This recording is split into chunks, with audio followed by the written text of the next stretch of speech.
So we have here f of x being equal to the natural log of the square root of x. And what we want to do in this video is find the derivative of f.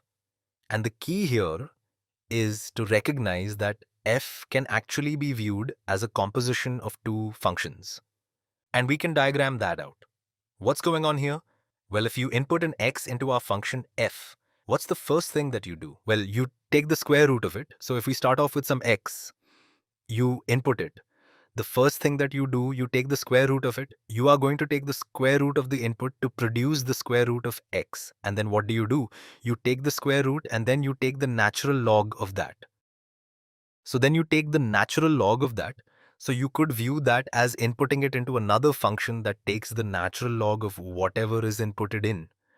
I'm making these little squares to show what you do with the input. And then what do you produce? Well, you produce the natural log of the square root of x. Natural log of the square root of x, which is equal to f of. So you could view f of x as this entire set, or this entire, I guess you could say, this combination of functions right over there. That is f of x, which is essentially a composition of two functions. You're inputting into one function, then taking that output and inputting it into another. So you could have a function u here, which takes the square root of whatever its input is. So u of x is equal to the square root of x. And then you take that output and input it into another function that we could call v. And what does v do? Well, it takes the natural log of whatever the input is. In this case, in the case of f, or in the case of how I just diagrammed it, v is taking the natural log. The input happens to be square root of x. So it outputs the natural log of the square root of x. If we wanted to write v with x as an input, we would just say, well, that's the natural log. That is just the natural log of x. And as you can see here, f of x, and I color coded ahead of time, is equal to f of x is equal to the natural log of the square root of x. So that is v of the square root of x, or v of u of x. So it is a composition which tells you that, okay, if I'm trying to find the derivative here, the chain rule is going to be very, very, very, very useful.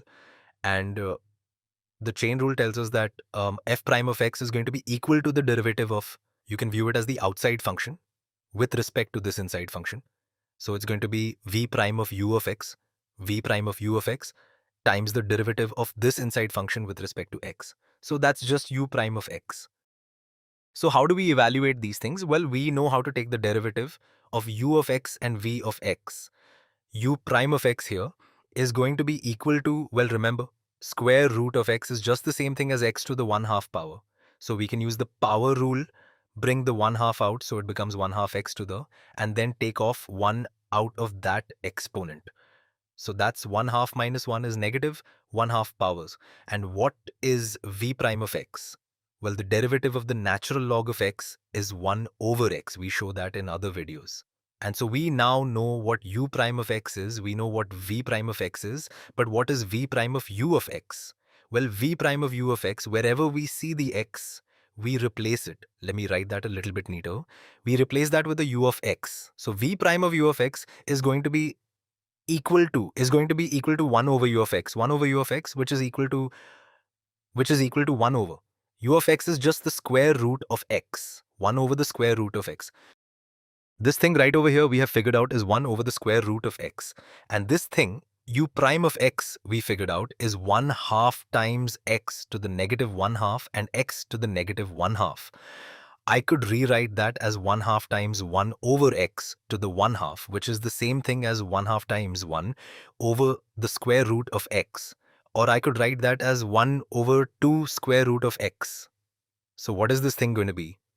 Well, this is going to be equal to, in green, v prime of u of x is 1 over the square root of x times u prime of x is 1 over 2 times the square root of x. Now, what is this going to be equal to? Well, this is going to be equal to, this is just algebra at this point, 1 over, we have our 2 and square root of x times square root of x is just x. So it just simplifies to 1 over 2x. So hopefully this made sense. And I intentionally diagrammed it out so that you start to get that muscle in your brain going of recognizing the composite functions and then making a little bit more sense of some of these expressions of the chain rule that you might see in your calculus class or in your calculus textbook. But as you get more practice, you'll be able to do it essentially without having to write out all of this. You'll say, okay, look, I have a composition. This is the natural log of the square root of x. This is v of u of x. So what I want to do is I want to take the derivative of this outside function with respect to this inside function. So the derivative of natural log of something with respect to that something is 1 over that something. So it is 1 over that something. The derivative natural log of something with respect to that something is 1 over that something. So that's what we just did here. One way to think about it, what would natural log of x be? Well, that would be 1 over x, but it's not natural log of x. It's 1 over square root of x. So it's going to be 1 over the square root of x. So you take the derivative of the outside function with respect to the inside one, and then you multiply that times just the derivative of the inside function with respect to x.